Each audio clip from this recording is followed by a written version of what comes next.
Extracts from Adam's Diary, a short story by Mark Twain. Monday, this new creature with the long hair is a good deal in the way. It is always hanging around and following me about. I don't like this, I am not used to company. I wish it would stay with the other animals.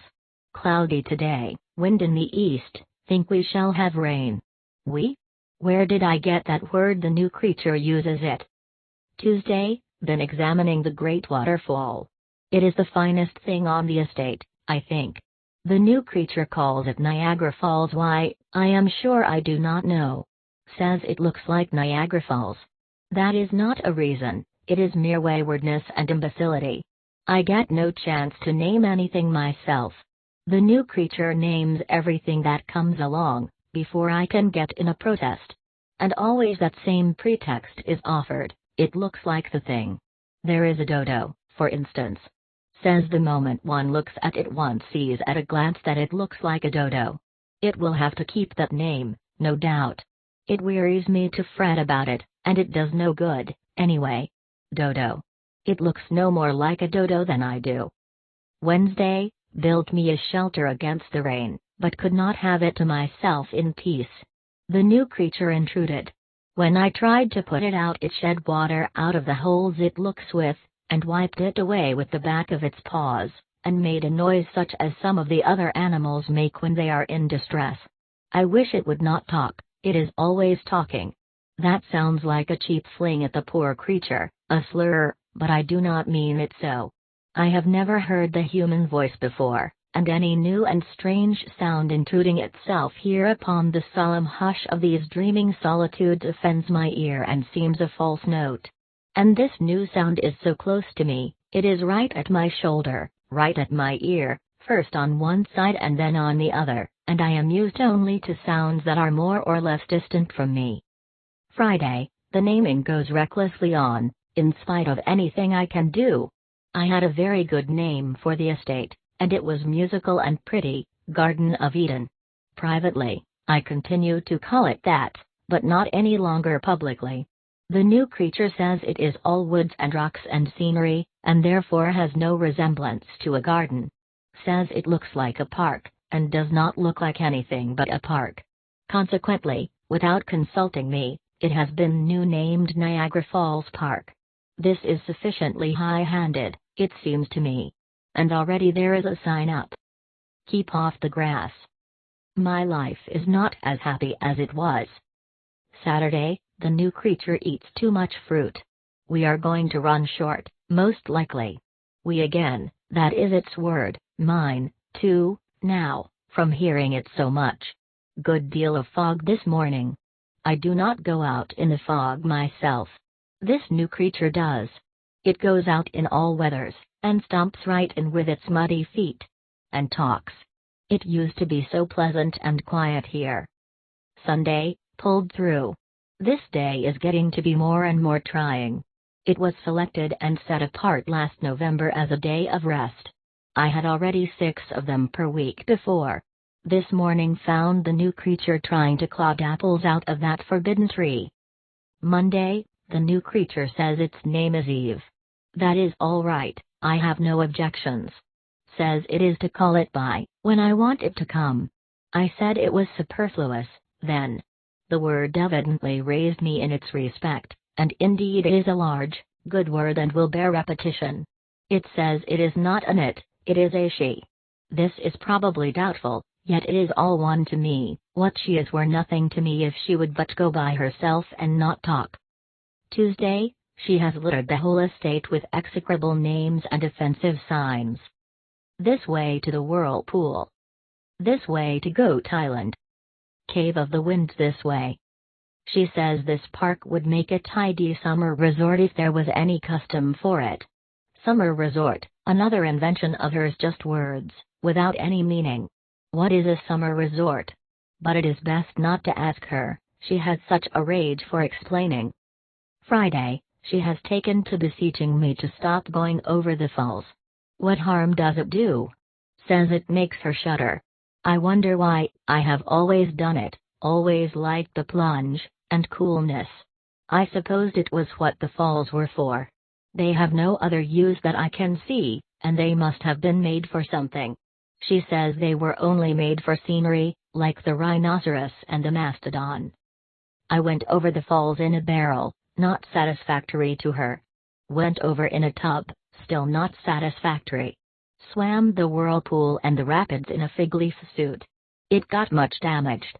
Hence, tedious complaints about my extravagance. I am too much hampered here. What I need is a change of scene. Saturday, I escaped last Tuesday night, and traveled 2 days, and built me another shelter in a secluded place, and obliterated my tracks as well as I could, but she hunted me out by means of a beast which she has tamed and calls a wolf, and came making that pitiful noise again, and shedding that water out of the places she looks with. I was obliged to return with her, but will presently emigrate again when occasion offers. She engages herself in many foolish things, among others, to study out why the animals called lions and tigers live on grass and flowers, when, as she says, the sort of teeth they wear would indicate that they were intended to eat each other. This is foolish, because to do that would be to kill each other, and that would introduce what, as I understand, is called death, and death, as I have been told, has not yet entered the park. Which is a pity, on some accounts. Sunday, pulled through. Monday, I believe I see what the week is for. It is to give time to rest up from the weariness of Sunday. It seems a good idea. She has been climbing that tree again. Clotted her out of it. She said nobody was looking. Seems to consider that a sufficient justification for chancing any dangerous thing. Told her that. The word justification moved her admiration, and envy, too, I thought. It is a good word. Tuesday, she told me she was made out of a rib taken from my body. This is at least doubtful, if not more than that. I have not missed any rib. She is in much trouble about the buzzard, says grass does not agree with it, is afraid she can't raise it, thinks it was intended to live on decayed flesh. The buzzard must get along the best it can with what is provided. We cannot overturn the whole scheme to accommodate the buzzard. Saturday, she fell in the pond yesterday when she was looking at herself in it, which she is always doing. She nearly strangled, and said it was most uncomfortable. This made her sorry for the creatures which live in there, which she calls fish, for she continues to fasten names on to things that don't need them and don't come when they are called by them, which is a matter of no consequence to her. She is such a numbskull, anyway. So she got a lot of them out and brought them in last night and put them in my bed to keep warm, but I have noticed them now and then all day and I don't see that they are any happier there than they were before, only quieter. When night comes I shall throw them outdoors. I will not sleep with them again, for I find them clammy and unpleasant to lie among when a person hasn't anything on. Sunday, pulled through. Tuesday, she has taken up with a snake now. The other animals are glad, for she was always experimenting with them and bothering them, and I am glad because the snake talks, and this enables me to get a rest. Friday, she says the snake advises her to try the fruit of the tree, and says the result will be a great and fine and noble education. I told her there would be another result, too, it would introduce death into the world. That was a mistake. It had been better to keep the remark to myself. It only gave her an idea. She could save the sick buzzard, and furnish fresh meat to the despondent lions and tigers. I advised her to keep away from the tree. She said she wouldn't. I foresee trouble. Will emigrate. Wednesday, I have had a variegated time. I escaped last night, and rode a horse all night as fast as he could go, hoping to get clear of the park and hide in some other country before the trouble should begin, but it was not to be. About an hour after sunup, as I was riding through a flowery plain where thousands of animals were grazing, slumbering, or playing with each other, according to their wont, all of a sudden they broke into a tempest of frightful noises, and in one moment the plain was a frantic commotion and every beast was destroying its neighbor. I knew what it meant. Eve had eaten that fruit, and death was come into the world. The tigers ate my house, paying no attention when I ordered them to desist, and they would have eaten me if I had stayed, which I didn't, but went away in much haste. I found this place, outside the park, and was fairly comfortable for a few days, but she has found me out. Found me out, and has named the place Tonawanda. Says it looks like that. In fact, I was not sorry she came, for there are but meager pickings here, and she brought some of those apples. I was obliged to eat them, I was so hungry. It was against my principles, but I find that principles have no real force except when one is well fed. She came curtained in boughs and bunches of leaves, and when I asked her what she meant by such nonsense, and snatched them away and threw them down, she tittered and blushed. I had never seen a person titter and blush before, and to me it seemed unbecoming and idiotic. She said I would soon know how it was myself. This was correct. Hungry as I was, I laid down the apple half-eaten, certainly the best one I ever saw, considering the lateness of the season, and arrayed myself in the discarded boughs and branches, and then spoke to her with some severity and ordered her to go and get some more and not make a spectacle or herself. She did it, and after this we crept down to where the wild beast battle had been, and collected some skins, and I made her patch together a couple of suits proper for public occasions. They are uncomfortable, it is true, but stylish, and that is the main point about clothes. I find she is a good deal of a companion. I see I should be lonesome and depressed without her, now that I have lost my property. Another thing, she says it is ordered that we work for our living hereafter. She will be useful. I will superintend. 10 days later, she accuses me of being the cause of our disaster. She says, with apparent sincerity and truth, that the serpent assured her that the forbidden fruit was not apples, it was chestnuts. I said I was innocent, then, for I had not eaten any chestnuts. She said the serpent informed her that chestnut was a figurative term meaning an aged and moldy joke. I turned pale at that, for I have made many jokes to pass the weary time, and some of them could have been of that sort, though I had honestly supposed that they were new when I made them. She asked me if I had made one just at the time of the catastrophe. I was obliged to admit that I had made one to myself, though not aloud. It was this. I was thinking about the falls, and I said to myself, how wonderful it is to see that vast body of water tumble down there. Then in an instant a bright thought flashed into my head, and I let it fly, saying, it would be a deal more wonderful to see it tumble up there, and I was just about to kill myself with laughing at it when all nature broke loose in war and death and I had to flee for my life.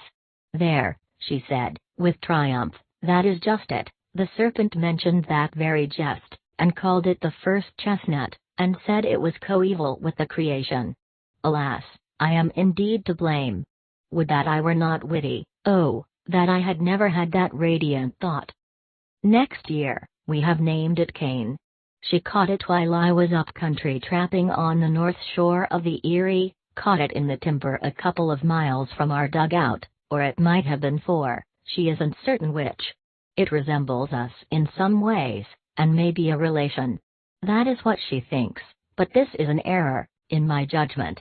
The difference in size warrants the conclusion that it is a different and new kind of animal, a fish, perhaps, though when I put it in the water to see, it sank, and she plunged in and snatched it out before there was opportunity for the experiment to determine the matter.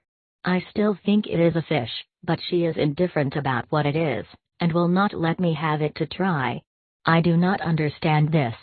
The coming of the creature seems to have changed her whole nature and made her unreasonable about experiments. She thinks more of it than she does of any of the other animals, but is not able to explain why. Her mind is disordered, everything shows it. Sometimes she carries the fish in her arms half the night when it complains and wants to get to the water. At such times the water comes out of the places in her face that she looks out of, and she pats the fish on the back and makes soft sounds with her mouth to soothe it, and betray sorrow and solicitude in 100 ways. I have never seen her do like this with any other fish, and it troubles me greatly. She used to carry the young tigers around so, and play with them, before we lost our property, but it was only play. She never took on about them like this when their dinner disagreed with them. Sunday, she doesn't work, Sundays, but lies around all tired out, and likes to have the fish wallow over her, and she makes fool noises to amuse it, and pretends to chew its paws, and that makes it laugh. I have not seen a fish before that could laugh. This makes me doubt. I have come to like Sunday myself. Superintending all the week tires a body so. There ought to be more Sundays. In the old days they were tough, but now they come handy. Wednesday, it isn't a fish. I cannot quite make out what it is. It makes curious devilish noises when not satisfied, and says goo goo when it is. It is not one of us, for it doesn't walk. It is not a bird, for it doesn't fly. It is not a frog, for it doesn't hop. It is not a snake, for it doesn't crawl. I feel sure it is not a fish, though I cannot get a chance to find out whether it can swim or not. It merely lies around, and mostly on its back, with its feet up. I have not seen any other animal do that before. I said I believed it was an enigma, but she only admired the word without understanding it. In my judgment it is either an enigma or some king of a bug. If it dies, I will take it apart and see what its arrangements are. I never had a thing perplex me so. 3 months later, the perplexity augments instead of diminishing. I sleep but little. It has ceased from lying around, and goes about on its 4 legs now. Yet it differs from the other 4-legged animals, in that its front legs are unusually short, consequently this causes the main part of its person to stick up uncomfortably high in the air, and this is not attractive. It is built much as we are, but its method of traveling shows that it is not of our breed. The short front legs and long hind ones indicate that it is of the kangaroo family, but it is a marked variation of that species, since the true kangaroo hops, whereas this one never does. Still it is a curious and interesting variety, and has not been catalogued before. As I discovered it, I have felt justified in securing the credit of the discovery by attaching my name to it, and hence have called it Kangaroo madamiensis. It must have been a young one when it came, for it has grown exceedingly since. It must be 5 times as big, now, as it was then, and when discontented it is able to make from 22 to 38 times the noise it made at first. Coercion does not modify this, but has the contrary effect. For this reason I discontinued the system. She reconciles it by persuasion, and by giving it things which she had previously told me she wouldn't give it. As already observed, I was not at home when it first came, and she told me she found it in the woods. It seems odd that it should be the only one, yet it must be so, for I have worn myself out these many weeks trying to find another one to add to my collection, and for this to play with, for surely then it would be quieter and we could tame it more easily. But I find none, nor any vestige of any, and strangest of all, no tracks. It has to live on the ground, it cannot help itself, therefore, how does it get about without leaving a track? I have set a dozen traps, but they do no good. I catch all small animals except that one, animals that merely go into the trap out of curiosity, I think, to see what the milk is there for. They never drink it. 3 months later, the kangaroo still continues to grow, which is very strange and perplexing. I never knew one to be so long getting its growth. It has fur on its head now, not like kangaroo fur, but exactly like our hair except that it is much finer and softer, and instead of being black as red. I am like to lose my mind over the capricious and harassing developments of this unclassifiable zoological freak.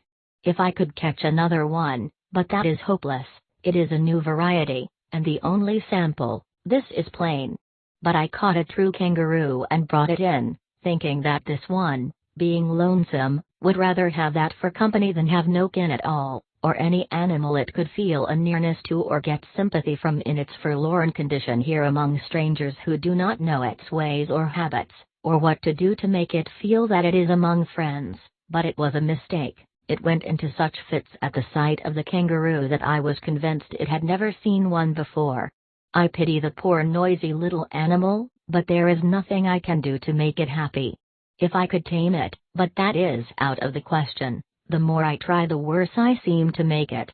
It grieves me to the heart to see it in its little storms of sorrow and passion. I wanted to let it go, but she wouldn't hear of it. That seemed cruel and not like her, and yet she may be right. It might be lonelier than ever, for since I cannot find another one, how could I tea? 5 months later, it is not a kangaroo. No, for it supports itself by holding to her finger, and thus goes a few steps on its hind legs, and then falls down. It is probably some kind of a bear, and yet it has no tail, as yet, and no fur, except upon its head. It still keeps on growing. That is a curious circumstance, for bears get their growth earlier than this. Bears are dangerous since our catastrophe, and I shall not be satisfied to have this one prowling about the place much longer without a muzzle on. I have offered to get her a kangaroo if she would let this one go, but it did no good. She is determined to run us into all sorts of foolish risks, I think. She was not like this before she lost her mind. A fortnight later, I examined its mouth. There is no danger yet, it has only one tooth. It has no tail yet. It makes more noise now than it ever did before, and mainly at night. I have moved out. But I shall go over, mornings, to breakfast, and see if it has more teeth. If it gets a mouthful of teeth it will be time for it to go, tail or no tail, for a bear does not need a tail in order to be dangerous. 4 months later, I have been off hunting and fishing a month, up in the region that she calls Buffalo. I don't know why, unless it is because there are not any buffaloes there. Meantime the bear has learned to paddle around all by itself on its hind legs, and says Papa and Mama. It is certainly a new species. This resemblance to words may be purely accidental, of course, and may have no purpose or meaning, but even in that case it is still extraordinary, and is a thing which no other bear can do. This imitation of speech, taken together with general absence of fur and entire absence of tail, sufficiently indicates that this is a new kind of bear. The further study of it will be exceedingly interesting. Meantime I will go off on a far expedition among the forests of the north and make an exhaustive search. There must certainly be another one somewhere, and this one will be less dangerous when it has company of its own species. I will go straightway, but I will muzzle this one first. 3 months later, it has been a weary hunt, yet I have had no success. In the meantime, without stirring from the home estate, she has caught another one. I never saw such luck. I might have hunted these woods 100 years, I never would have run across that thing. Next day, I have been comparing the new one with the old one, and it is perfectly plain that they are of the same breed. I was going to stuff one of them for my collection, but she is prejudiced against it for some reason or other, so I have relinquished the idea, though I think it is a mistake. It would be an irreparable loss to science if they should get away. The old one is tamer than it was and can laugh and talk like a parrot, having learned this, no doubt, from being with the parrot so much, and having the imitative faculty in a high developed degree. I shall be astonished if it turns out to be a new kind of parrot, and yet I ought not to be astonished, for it has already been everything else it could think of since those first days when it was a fish. The new one is as ugly as the old one was at first, has the same sulphur and raw meat complexion and the same singular head without any fur on it. She calls a table. 10 years later, they are boys. We found it out long ago. It was their coming in that small immature shape that puzzled us. We were not used to it. There are some girls now. Abel is a good boy, but if Cain had stayed a bear it would have improved him. After all these years, I see that I was mistaken about Eve in the beginning. It is better to live outside the garden with her than inside it without her. At first I thought she talked too much, but now I should be sorry to have that voice fall silent and pass out of my life. Blessed be the chestnut that brought us near together and taught me to know the goodness of her heart and the sweetness of her spirit. The end.